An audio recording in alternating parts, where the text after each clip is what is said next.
जिनके श्रवण समुद्र समाना, जिनके श्रवण समुद्र समाना, कथा तुम्हारी सुभग सजनाना, वो कथा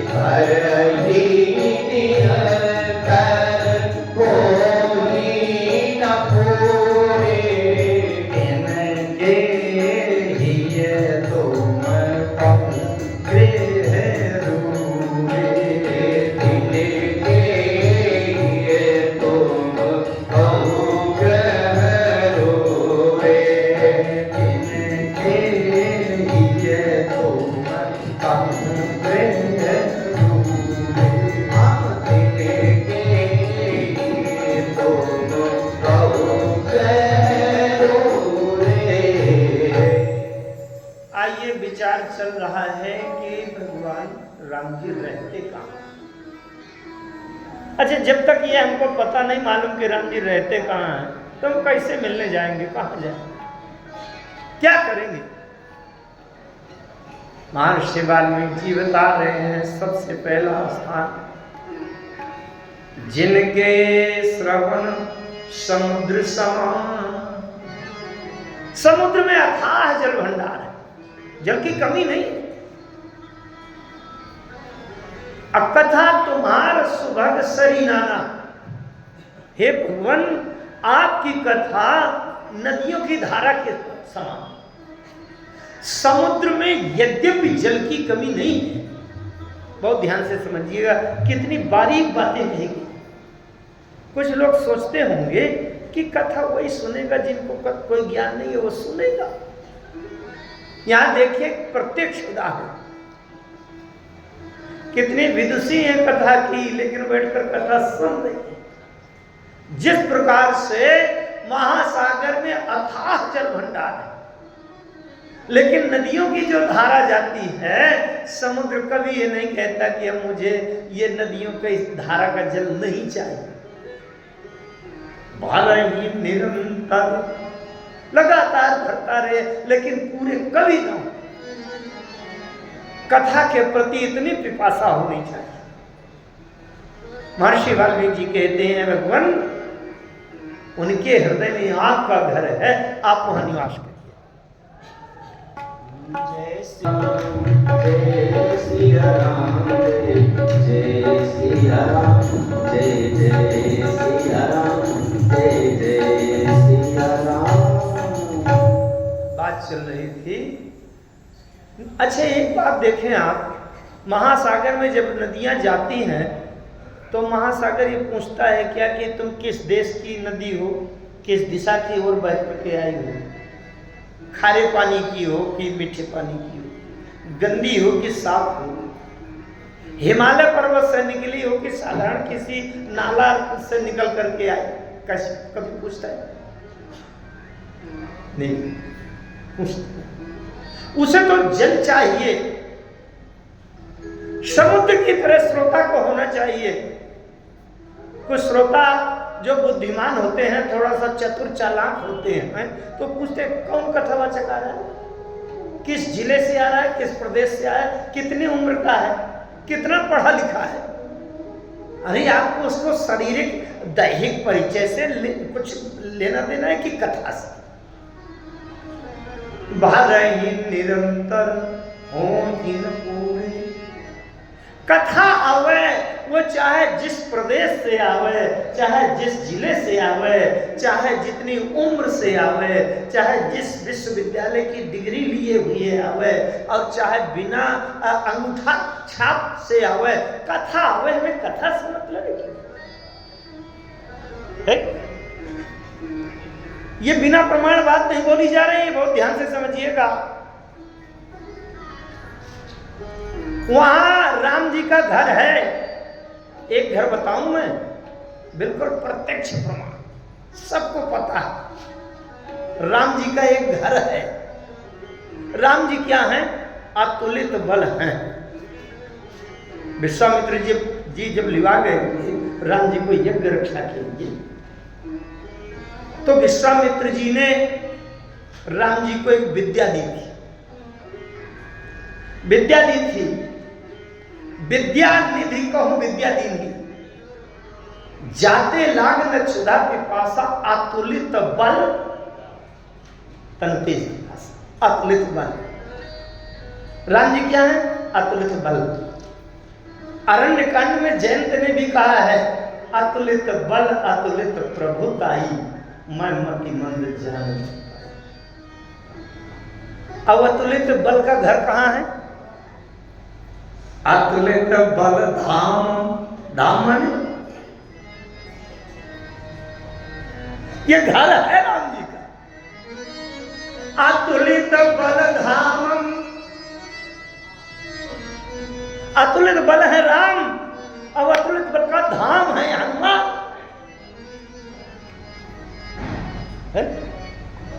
अच्छा क्यों है?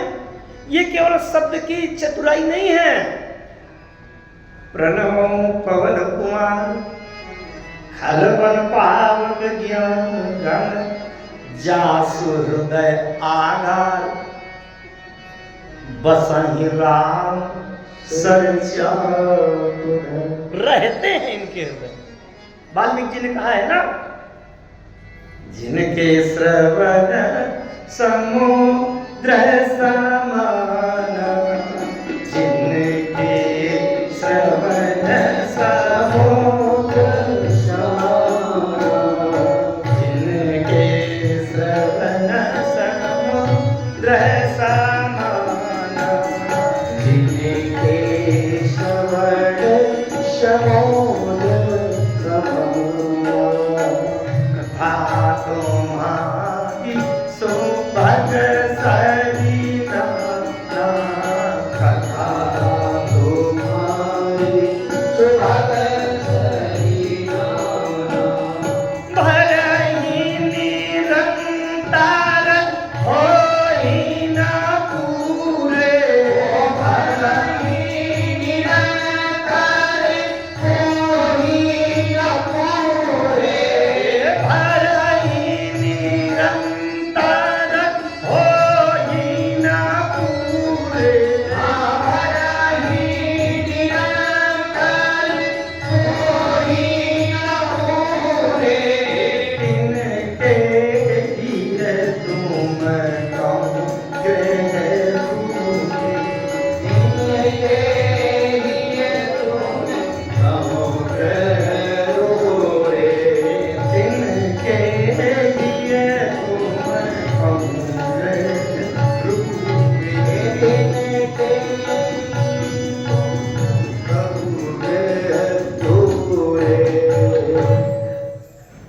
जानते हो कौन है? ये तो प्रभु चरित्र सुनिबे को रसिया, और राम लखन सीता प्रभु चरित्र सुनिबे को रसिया, राम लखन सीता मन बसिया, राम लखन सीता मन बसिया, राम लखन सीता मन बसिया। प्रत्यक्ष प्रभु चरित्र सुनिबे को रसिया। क्यों? वाल्मीकि जी कहते हैं, जिनके श्रवण समुद्र समाना, कथा तुम्हार सुभग सरिनाना, और भर ही निरंतर हो ही न पूरे। तो ये प्रभु चरित्र सुनिबे को रसिया है, तो उसका परिणाम क्या हुआ? राम लखन सीता मन बस है कि? एक बात बताऊं मैं, संभवतः कुछ लोगों के लिए नहीं हो। लंका कांड में एक प्रसंग आया, जब युद्ध चल रहा था, और उस दिन संस्कृत रामायणों में एक वर्णन आता है, वैसे रामचरितमानस में भी है, लक्ष्मण जी को शक्ति 2 बार लगी। पता है सबको कि नहीं? लक्ष्मण जी को 2 बार शक्ति लगी। एक बार मेघनाद ने वीर घातनी छाणे सांगी और तेज कुंज लक्ष्मण पुर लागी। और दोबारा जब रावण के सामने लक्ष्मण जी युद्ध करने गए तो रावण को बड़ा क्रोध आया। तो रावण ने तब 10 कंठ क्रुद्ध हुई छाड़ी। नहीं, वो तो विभीषण के सामने चला। एक बार लक्ष्मण जी को सामने देखकर रावण ने ब्रह्मास्त्र चला दिया। गोस्वामी जी लिखते हैं, सो ब्रह्मदत्त प्रचंड शक्ति अनंत उर लागी सही। सो ब्रह्मदत्त शक्ति अनंत उर लागी सही। आयो गिरधि कर उठाव 10 मुख आकुल बल महिमा रही। आयो गिरधि कर उठाव 10 मुख आकुल बल महिमा रही। ब्रह्मांड भवन विराज जाके एक सिर जिमि रज करी। ब्रह्मांड भवन विराज जाके एक सिर जिमि रज करी। यही जा उठावन मूल रावण जान नहीं त्रिभुवन धनी। यही जानी नहीं त्रिभुवन धनी। जानी नहीं त्रिभुवन धनी।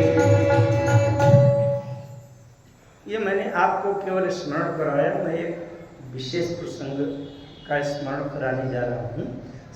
थोड़ा अंतर है संस्कृत रामायण में, चाहे वाल्मीकि लीजिए, अध्यात्म रामायण लीजिए, उनमें और मानस में थोड़ा सा। क्या इसमें मेघनाद के द्वारा जो शक्ति मारी गई वो पहले मारी गई है और रावण ने आगे चल करके बाद में मारा है। लेकिन संस्कृत रामायणों में रावण के द्वारा जो शक्ति मारी गई है वो ज्यादा उसका विस्तार से वर्णन है और जो मेघनाद ने शक्ति मारी उसका संक्षिप्त वर्णन। और रामचरितमानस में मेघनाद के द्वारा मारी गई शक्ति का वर्णन विस्तार है और रावण के द्वारा जो शक्ति मारी गई उसका संक्षिप्त। इतना। अच्छा, तो है क्या? मैं बात ये कहने जा रहा हूं, जब लक्ष्मण जी से युद्ध हो रहा था रावण का, हनुमान जी थे, अंगद जी थे, नल जी थे, सभी थे। ब्रह्मा जी ने एक ब्रह्म शक्ति दिया था तो रावण ने लक्ष्मण जी के ऊपर प्रहार किया। लक्ष्मण जी के ऊपर जैसे प्रहार किया, हनुमान जी ने देखा कि ये तो ब्रह्म शक्ति आ रही है, अगर ये लग गई निशाने पर तो समस्या आ जाएगी, कठिनाई आ जाएगी। हनुमान जी को तो वरदान प्राप्त, ब्रह्मा विष्णु महेश यमराज काल, किसी का कोई भी अस्त्र शस्त्र यह हनुमान जी के शरीर में चोट नहीं कर पाएगा। ये सबसे वरदान था और वरदान प्राप्त हुआ था जिस प्रसंग में, उसको मैं नहीं लाऊंगा, नहीं, समय बड़ा सीमित रहता है, समय निकल जाएगा। पिछले बार कभी एक आध बार स्मरण करा चुके हैं। अच्छा, तो हनुमान जी ने क्या किया? हनुमान जी ऊपर आकाश में उछले और वो ब्रह्म दत्त प्रचंड शक्ति को पकड़ करके और समुद्र में फेंक दी।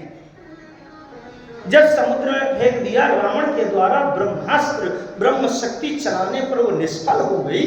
तो रावण ने कहा, अरे लगता है ब्रह्मा जी ने कोई लोकल डुप्लीकेट पकड़ा दिया, असली वाली नहीं।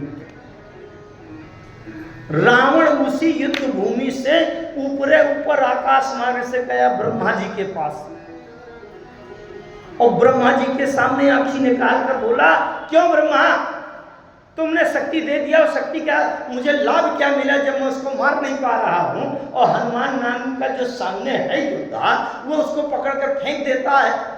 इतनी निर्बल तुम्हारी शक्ति है, जल्दी एक बार व्यवस्था करो कि मैं शक्ति मार लूं। और नहीं, दाढ़ी पकड़ लिया रावण ने, ब्रह्मा जी की हिलाने लगा और ये ब्रह्मा जी ने सोचा मुझे मार डालेगा। तो ब्रह्मा जी ने अपने दूसरे पुत्र नारद जी को बुलाया, बेटा नारद जल्दी से चले जाओ और जाकर के ऐसी कोई व्यवस्था कर दो जिससे ये ब्रह्म शक्ति मार ले, और नहीं ये मुझे मार देगा। नारद जी ने कहा पिताजी चिंता न करिए, मैं चलता हूँ और मैं व्यवस्था करा दूंगा जिससे ब्रह्म शक्ति ये चला देगा। अच्छा, तो नारद जी गए युद्ध भूमि में। नारद जी जब युद्ध भूमि में गए, हनुमान जी लड़ रहे थे, मोहरे में थे। नारद जी जाकर के हनुमान जी से ऐसे कहते हैं, अरे हनुमान जी सुना। हनुमान जी ने कहा क्या देखा था नारद जी? हनुमान जी ने कहा बात क्या है? अरे नारद जी ने कहा कहाँ लगे हो आप, ये लड़ाई झगड़ा में कहाँ लगे हो, आपकी क्या आवश्यकता है? यहाँ मोहरे पर नल है, नील है, अंगद है, गद है, विकट है, विकटास है, ये तमाम बड़े बड़े योद्धा हैं और स्वयं लक्ष्मण जी हैं। आप कहाँ फंसे हो चक्कर में? जरा इधर किनारे आ जाओ, मैं आपको राम कथा सुनाऊं। आए हाय, हनुमान जी से अगर कोई कह दे कि मैं राम कथा सुनाता हूं तो वो ये भूल जाते हैं कि अब कौन मरेगा कौन बचेगा। हनुमान जी किनारे चले गए। क्यों? क्योंकि प्रभु चरित्र सुनने को रसिया, राम लखन सीता बसिया। प्रभु चरित्र सुनिबे को रसिया, राम लखन सीता मन बसिया। राम लखन सीता मन बसिया, राम लखन सीता मन बसिया। अच्छा, जब हनुमान जी को एक किनारे लिवा जाकर नारद जी कथा सुनाने लगे और हनुमान जी डूब गए कथा में। अब इधर रावण ने देखा कि हनुमान नहीं है, अब इस ब्रह्म शक्ति को कोई रोक नहीं पाएगा, तो रावण ने ब्रह्म शक्ति चला दी और लक्ष्मण जी के हृदय में लग गई। लक्ष्मण मूर्छित। जैसे लक्ष्मण जी मूर्छित हुए, वानरी सेना में हाहाकार मच गया। अरे हाय हाय हाय हाय होने लगा। नारद जी समझ गए कि काम हो गया। नारद जी ने कहा सियावर रामचंद्र की जय। अब तो वो उसका कथा का विश्राम आया, आ गया। अब ये कथा बंद हो रही है, देखो जाके कोई आपका योद्धा लगता है गिरा, अब अपना समझो संभालो। नारद जी चले गए। क्या है? हनुमान जी की कथा के प्रति इतनी समर्पण भावना है कि कथा के सामने सब कुछ भूल जाते। कथा का समय एक प्रसंग उसी से जुड़ा हुआ कर देखें, मानस के आधार पर देखें। जब मेघनाद ने शक्ति मारी और लक्ष्मण जी मूर्छित हुए और सब निराश हो गए। विभीषण जी ने, जामवंत जी ने बताया, जामवंत का वैद्य सुखेना लंका राय को पठई लेना। हनुमान जी सुखेन वैद्य को लिवा लाए और लिवा लाए। सुखेन वैद्य ने बता दिया कि इतनी दूर पर 60,000 योजन की दूरी पर द्रोहिण पर्वत में इसकी औषधि मिलेगी। अब जामवंत जी ने हनुमान जी को तैयार किया और हनुमान जी वो औषधि लेने के लिए जब जाने को तैयार हुए, तब रावण पहुंचा कहां? कालनेमी के पास। कालनेमी के पास जा करके रावण ने कालनेमी से कहा कि ऐसा करो कालनेमी, तुम माया जानते हो, तो यह हनुमान अगर औषधि लेने जाएगा तब तो औषधि ले आएगा और सब होश में आ जाएंगे, फिर वो वीर घातनी का कोई प्रभाव नहीं रहेगा। इसलिए तुम ऐसा करो कि हनुमान का मार्ग रोक लो कि रात भर वहां से जाने न पाए। कालनेमी ने रावण से कहा, दशानन तुम्हें याद है, तुम तो उसको रोक नहीं पाए हो, मैं रोक पाऊंगा? रावण ने कहा कैसे, क्यों बात कर रहे हो? बोले जी देखा तो ही नगर जेहिजारा। अरे अगर रोकना संभव था तो तुम्हारी आंखों देखे तुम्हारे सामने लंका को जला रहा था तो रोक न लेते। देखा तो ही नगर जेहिजारा, अतासु पंथ को रोकन पारा।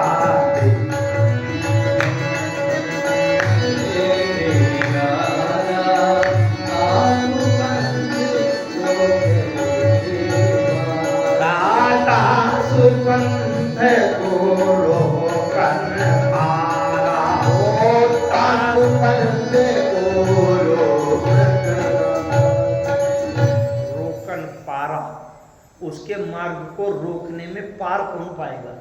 कोई पार नहीं पाएगा। अच्छा, रावण ने कहा, काल ने बताया कि वो बड़ा बलवान है हनुमान। रावण ने ये तो स्वीकार कर लिया कि बलवान तो है। अच्छा, रावण की दृष्टि एक उल्टा है। जहां सब लोग किसी को शक्तिशाली बलशाली देखा करते हैं, वहां रावण उसके जीवन की कमजोरी देखा करता है। क्या? एक कमजोरी देखा था। जब एक और प्रसंग थोड़ा सा फंसा रहा हूं, आप समझिएगा, मैं लौट के वहीं आऊंगा, चिंता नहीं। अंगद जी जब गए थे रावण के यहां लंका, अंगद जी ने से रावण की बातचीत हो रही है। रावण ने कहा, क्या तुम्हारे उस सेना में कोई ऐसा नहीं है जो मेरे सामने खड़ा हो सके, साहस करे? तो तुम्हारे कटक मांझ सुनु अंगद, मौसम भिरहि कवन जोधा बद। बताओ कौन सा जोधा जो खड़ा हो सकता? अंगद जी ने कहा, हाँ बिल्कुल सही है, तुमसे लड़ने में शोभा नहीं पड़ने की, बड़ी लघुता है। अब रावण ने सोचा, सबकी कमजोरी बताने लगा। तुम सुग्रीव कूल द्रुम दो। ये कूल द्रुम जानते हैं क्या है? नदी के किनारे कगार में जो पेड़ लगे रहते हैं उसको कूल द्रुम, कूल माने किनारा, द्रुम माने वृक्ष, किनारे के वृक्ष। अच्छा, किनारे के वृक्ष का कहने का मतलब क्या होता है? नदी के जो बिल्कुल किनारे कगार पर जो पेड़ होते हैं, ऊंचे खूब बड़े हैं और उनकी जड़ें नदी के धारा के जल से बढ़िया सिंचित हो रही हैं। तो जब मई जून का जेठ वैशाख की गर्मी आती है और दूसरे पेड़ सूखने लगते हैं, लेकिन वो उन पेड़ों को नदी के जल धारा से नमी मिलती है, जल मिलता है, तो पेड़ बड़े प्रसन्न होते हैं कि नदी हमारी बड़ी हितैषी है, बताओ हमको हरा भरा किए। परंतु वो पेड़ ये नहीं जानते कि अभी 1 महीने के बाद जब बरसात आएगी तो संसार के सामान्य धरती के सभी पेड़ फिर से हरे हो जाएंगे, और जब बाढ़ आएगी और इस कगार के नीचे से वह धारा हमारे जड़ों के नीचे से मिट्टी काटेगी तो हम पूरे धराशायी होकर उखड़ कर बह जाएंगे। अभी पेड़ों को ये नहीं पता। रावण इसलिए कह रहा है कि तुम सुग्रीव कूल द्रुम दो, तुम, अरे अंगद, तुम और सुग्रीव, तुम दोनों नदी के कगारे पर किनारे वाले वृक्ष हो, जो गर्मियों में थोड़े दिन के पानी को देखकर तुम सोचते हो कि ये जल की धारा बड़ी हितैषी है। तो राम को पाकर के तुम मानते हो कि राम बड़े हमारे मित्र हितैषी हैं, लेकिन तुम ये नहीं जानते हो कि जब मुझसे लड़ा दोगे तो राम जी तुमको आगे करके सबको मरवा डालेंगे और बाद में बैठे रहेंगे। इसलिए तुम मूर्ख हो, जानते नहीं हो। तुम अनुज हमारे भीरोति सो, विभीषण जो है वो हमेशा का डरपोक है, वो हाथे जोड़ने की सलाहें देता है। अच्छा, सबको कह दिया, सबको कहते कहते एक वाक्य आया, शिल्पी कर्म जाने नल नीला। सिर्फ ये नल नील है तो ये तो कन्नी वसूली का कारीगरी, अब वो जानते हैं पुल बनाना, बिल्डिंग बनाना, ये लड़ना क्या जाने। रावण ने सोचा अगर मैं सबको बेकार कर दूंगा तो ये होगा कि ये एक पक्षी बात कर रहा है, इसलिए थोड़ा सा तो कुछ सही न्याय की बात भी करना चाहिए। तो रावण ने स्वीकार कर लिया, हाय कपि एक, हाँ एक बंदा है तुम्हारे सेना में, है कपि एक, और उसमें विशेषता ये है कि महाबल, लेकिन कमी एक और है। क्या है? कपि एक महाबल, लेकिन उसके जीवन में कमी है कि शील स्वभाव है। जो इस लंका में आकर के अपना नाम तक उसने नहीं बताया, अब खोलकर मेरे शब्दों से मेरी निंदा नहीं कर पाया। हनुमान जी ने जब रावण की निंदा किया तो जानते हो कैसे किया? जो व्यक्ति उसके भीतर के मर्म को जानता है तो वो तो समझ गया कि निंदा कर रहे हैं, लेकिन जो नहीं जानता तो उसको ये लगेगा कि हनुमान जी रावण की प्रशंसा कर रहे हैं। क्या? साहस बाहुसन परी लड़ाई, जानो मैं तुम्हारे प्रभुता। सास बहू से लड़ाई हुई थी, मैं आपकी प्रभुता जानता हूं। तो सामान्य लोग तो जानेंगे कि ये प्रभुता का बखान कर रहे हैं, लेकिन अंदर ही अंदर हनुमान जी ने उनकी पराजय, उनकी निर्बलता बता दिया। तो समर बालिसन कर जस पावा। हाँ, मुझे पता है, यह हनुमान जी के वाक्य हैं। बाली से युद्ध किया था तो बहुत यश मिला था। अब दूसरे लोग यही समझेंगे कि यश गा रहे,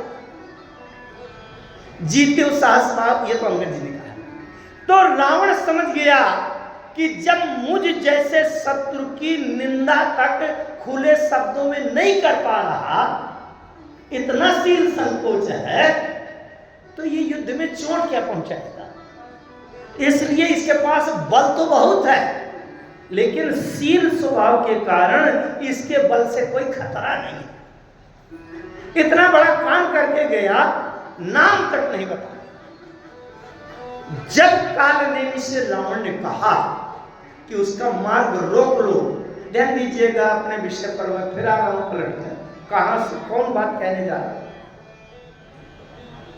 तो रावण ने कालनेमी से कहा कि तुम केवल हनुमान का बल जानते हो, कमजोरी नहीं जानते। वीक पॉइंट आज के समय में कहते हैं। अगर किसी के जीवन का वीक पॉइंट जानते हो तो वीक पॉइंट को पकड़ करके और फिर उससे ब्लैकमेलिंग कर लो, तो वो अवैध रूप से उसका उपयोग, दुरुपयोग किया जा सकता है। ये कह दिया जाए कि मुझे 10,000 रुपए देते हो कि वो वीडियो क्लिप में वायरल करो, तुरंत दे दो। रावण कहता, ध्यान दीजिएगा, रावण कहता है मैं उसकी कमजोरी जानता हूं, निर्बलता। और सुनो, ये निर्बलता सब लोग जान लो, बड़े काम की बात नहीं है। कालनेमी ने कहा जल्दी बताओ हनुमान के जीवन में कमजोरी क्या है। रावण ने कहा कमजोरी ये है कि वो प्रभु चरित्र सुनिबे को रसिया, और राम लखन सीता बसिया। प्रभु चरित्र सुनिबे को रसिया, राम लखन सीता मन बसिया। राम लखन सीता मन बसिया, राम लखन सीता मन बसिया। रावण कहता है कालनेमी से कि हनुमान जी के जीवन में एक ही कमी है कि अगर उनको कोई राम कथा सुनावे तो वो सब भूल जाते हैं। संसार में किस काम से आया था, कहाँ जाना था, कौन बचेगा, कौन मरेगा, कौन सा काम बनेगा, कौन बिगड़ेगा, उन्हें कोई याद नहीं रहता, सब भूल जाते हैं, केवल कोई कथा भर सुनावे। कालनेमी ने कहा तो क्या करूं। तो रावण ने कहा अरे भैया, एक रात की तो बात है, तुम आजे के दिन कथावाचक बन जाओ और रात में जहां जा रहे हैं ये उस हथेली में, तो बीच में राम कथा सुनाना शुरू कर देना। और राम कथा के इतने रसिक हैं कि राम कथा के बाद फिर उनको होश नहीं रहता कि कौन मरेगा, कौन जिएगा, किस काम से आया था, कहां जाना था, सब भूल जाता है। इसलिए राम कथा सुना दे। कालनेमी ने यही तो किया था।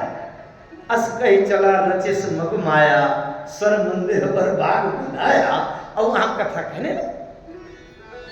कहने का तात्पर्य मेरा ये है कि हनुमान जी के हृदय में राम जी क्यों रहते हैं, क्योंकि वाल्मीकि जी ने कहा था कि जिनके श्रवण समुद्र समान, और कथा तुम्हार सुभग सरिनाना, और भर ही निरंतर हुए, तिनके ये तुम कहूं ग्रह रूपे।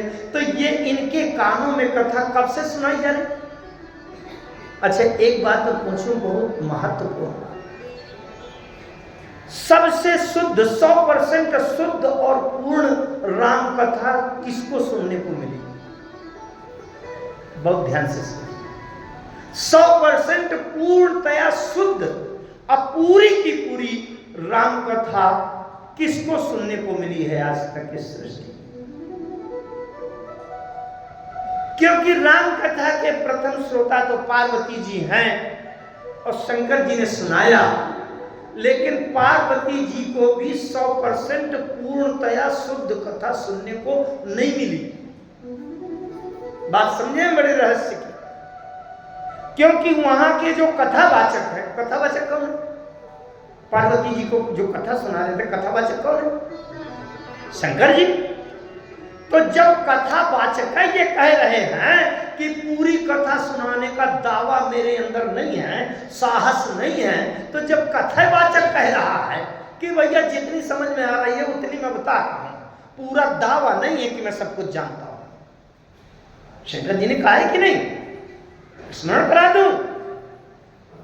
हरि अवतार हे तुझे ही होई, इद में थम गई जाय अवतार हे तुझे होई, इद में थम गई जाय इद में थम गई जाय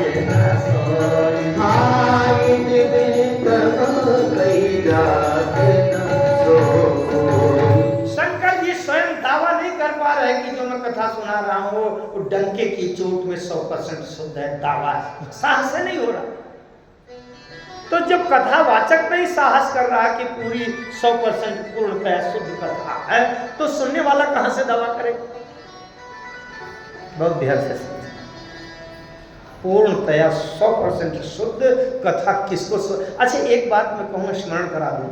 जैसे पार्वती जी ने पूछा है कि राम जी का अवतार क्यों होता है, प्रथम सो कारण कहु विचारी और निर्गुण ब्रह्म सगुण बपुधारी। पार्वती जी से प्रश्न करने में चूक यहां हो गई कि अवतार होता है राम जी का, और ये प्रश्न कर रही हैं शंकर जी से। अगर पार्वती जी को पूरा का पूरा दावे से पूर्णतया असली कारण जानना था, तो पार्वती जी को प्रश्न करना चाहिए राम जी से कि ये बताइए महाराज आपका अवतार क्यों होता है, शरीर क्यों है? अच्छा फिर से सरल उदाहरण दे दूं। अगर एक पिता से पूछा जाए, अब पुत्र पूछे पिताजी मेरे जन्म के हाल बताओ, पिता फट से बता देगा, अरे बेटा तुम्हारा जब जन्म हुआ था बरसात हो रही थी, बड़ा दर्द पैदा हुआ पेट में तुम्हारी माँ की, और फिर आधी रात में यहाँ से हॉस्पिटल लेकर के गए, ये हुआ, पूरा हाल बता दे।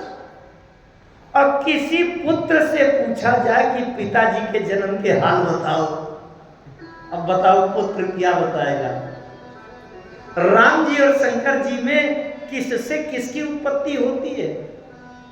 कि शंभु बिरंजी विष्णु भगवाना, शंभु बिरंजी विष्णु भगवाना, शंभु बिरंजी विष्णु भगवाना, शंभु बिरंजी विष्णु भगवाना, उपजहि जासु सतेना, उपजहि जासु सतेना, उपजहि जासु सतेना, उपजहि जासु सतेना। राम जी की महिमा के बारे में प्रश्न कर रही है पार्वती जी, और शंकर जी से कर रही हैं।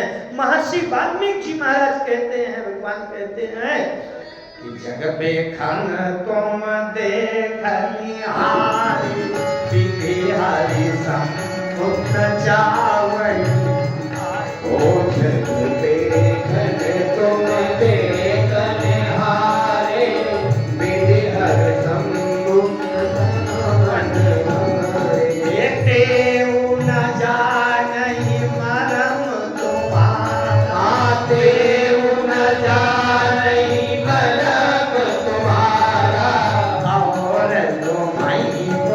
जान निहारा, और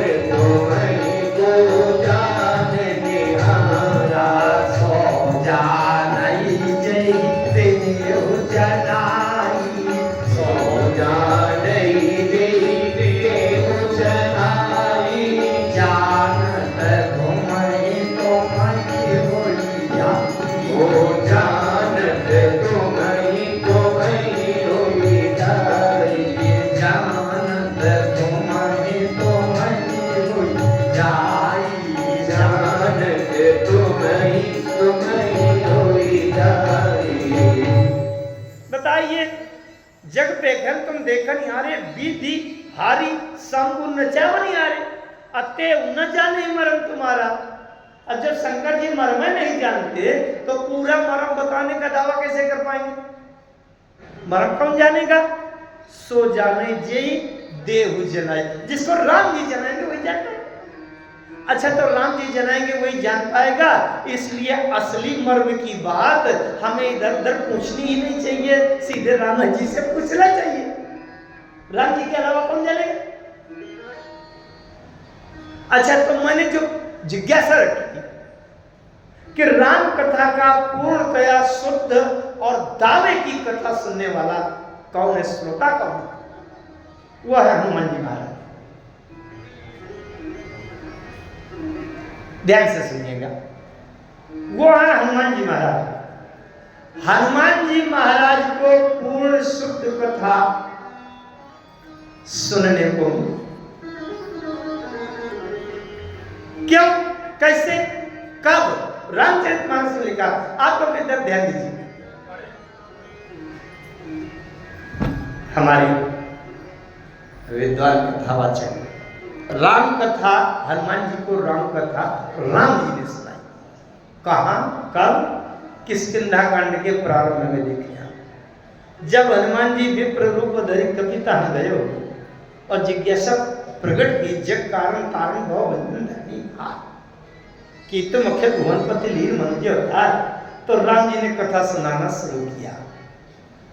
अरे कौशलेश दशरथ के जाए, कौशलेश दशरथ के जाए, हम बेको भजन माने बन आए। अब पीतु भजन माने बन आए। नाम राम लक्ष्मण दो भाई, नाम राम लक्ष्मण दो भाई, संग नारी सुकुमारी सुहाई। संग नारी सुकुमारी सुहाई। हरि किसी चरवज दे, हरि किसी चल गए वही हम खोजत थे।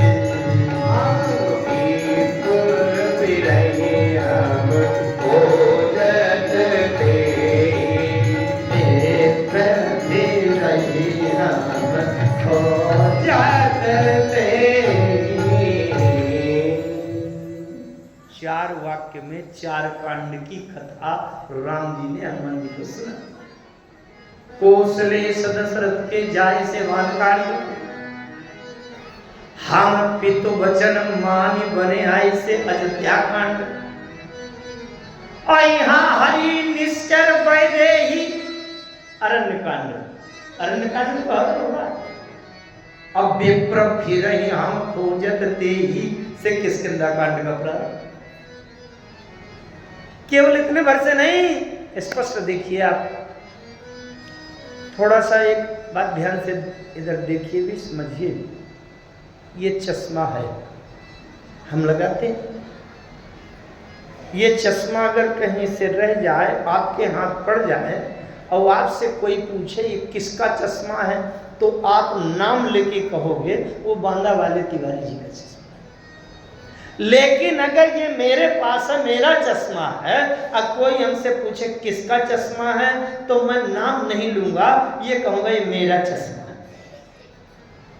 इसका मतलब मैं अगर कह रहा हूं कि मेरा चश्मा है, तो मेरा का अर्थ राम गोपाल तिवारी होगा। होगा कि नहीं? बहुत ध्यान से समझिए। राम जी क्या कह रहे हैं? आपन चरित का हम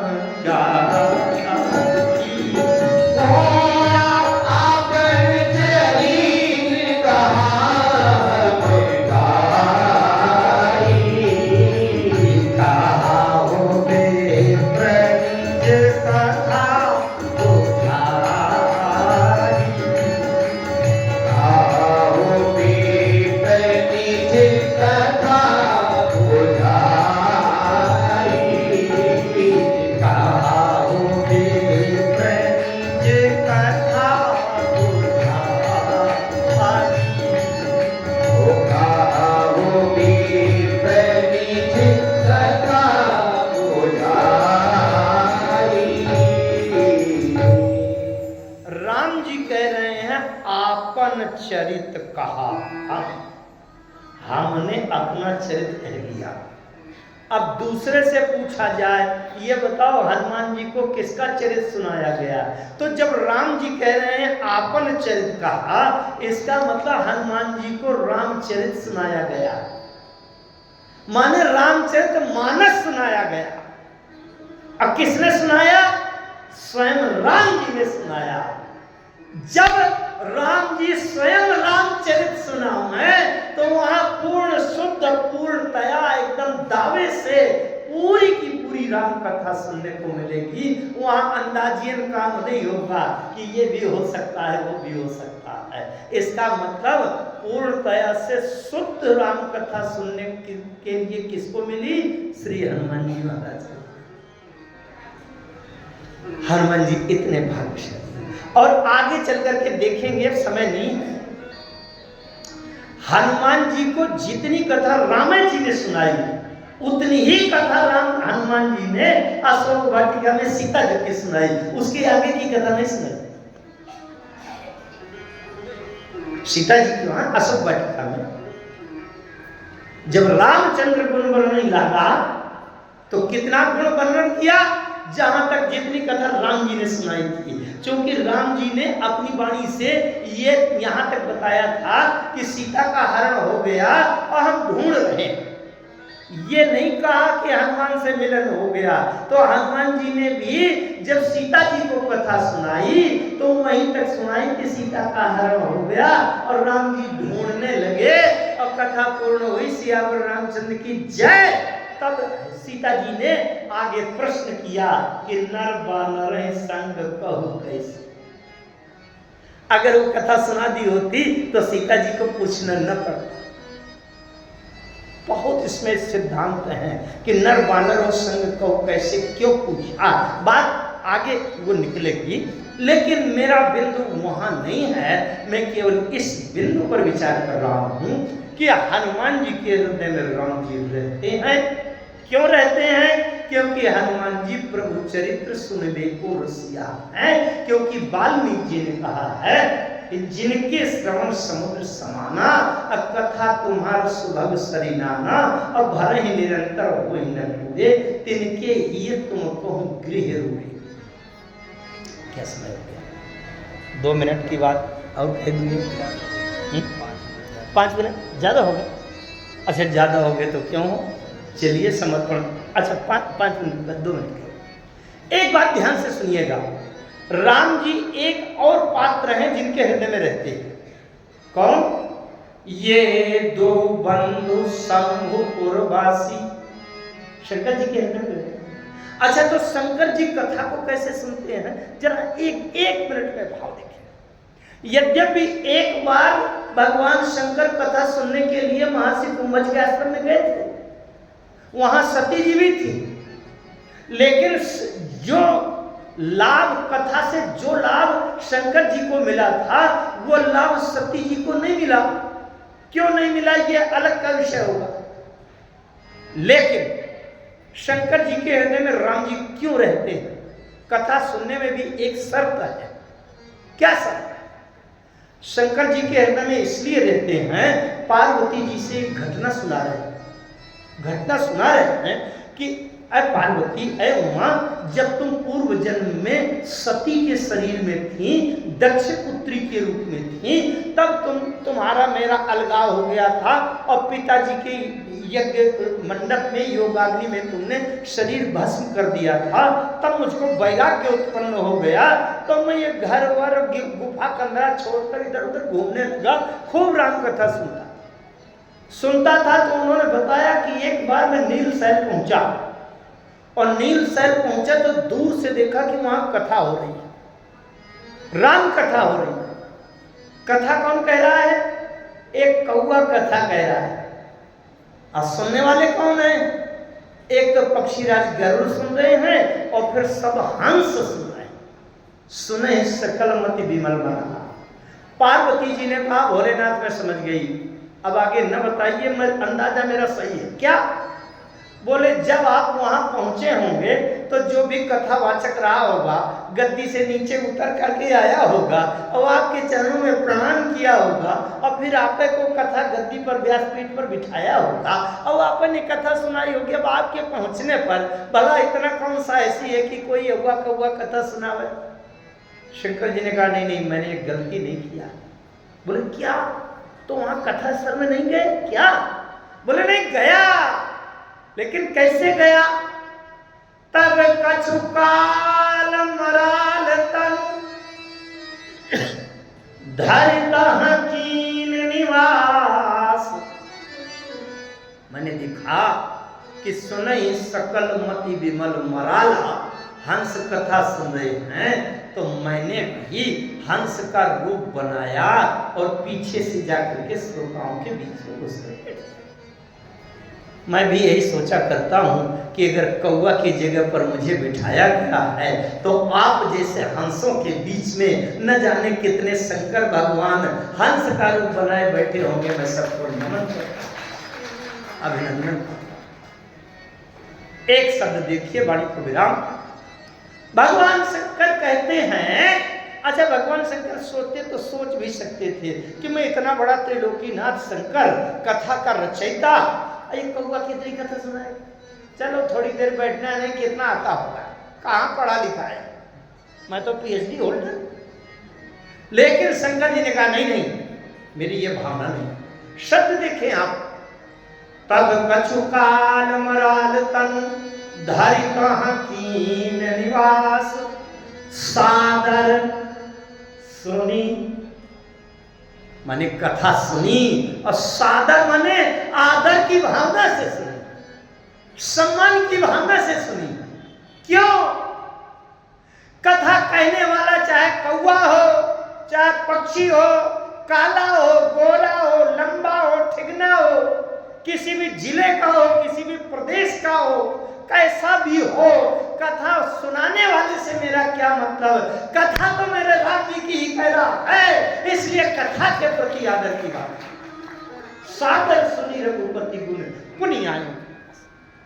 जो आदर के साथ कथा सुनता है उसके हृदय में राम जी रहते हैं। इसलिए राम जी के लिए कहा गया ये दो बंधु शंभुपुरवासी, क्योंकि वाल्मीकि जी कहते हैं कि जिनके श्रवण समुद्र समाना और कथा तुम्हार सुभग सरी नाना, बड़ी निरंतर हो न पूरे, तिनके ही तुम कहूँ ग्रह रुगे।